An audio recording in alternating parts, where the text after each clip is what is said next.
JFP, to me, is considered the ultimate food safety journal. And by food safety, I mean a journal that deals with both microbiological and chemical hazards, and has always been a reference for food safety issues. And the Journal of Food Protection just has an outstanding historical reputation.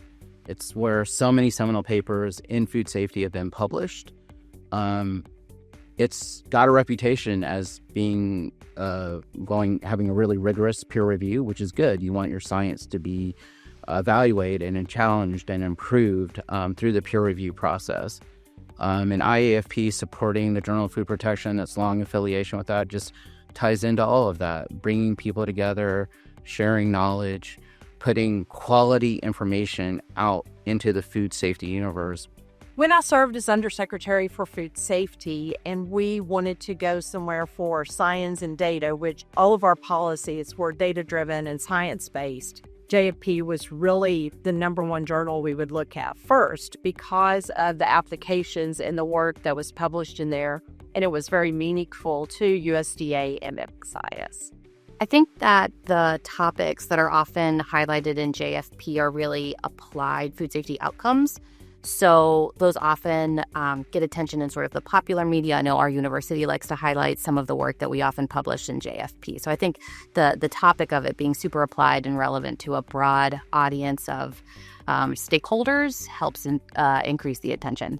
My research as a postdoctoral student, I've always eyed publishing in JFP. Number one, because of how revered I think the journal is, its impact factor, and how resourceful it is, good review process and all that. So it has always been on my list. My experience with publishing with JFP was really rewarding.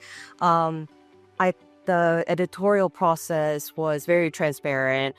I got a lot of great feedback from peer reviews. They were very constructive, and I think I was able to really improve the quality of my paper after I got the peer reviews. And I think the turnaround time was really reasonable, that I really appreciated it. JFP would like to adapt to the new trends and not maintain a very traditional character, but follow really the state of the art of knowledge. And I believe that people who would like to publish anything associated with safety, spoilage, availability of food, food security, they should seriously think of JFP as one of their first choices.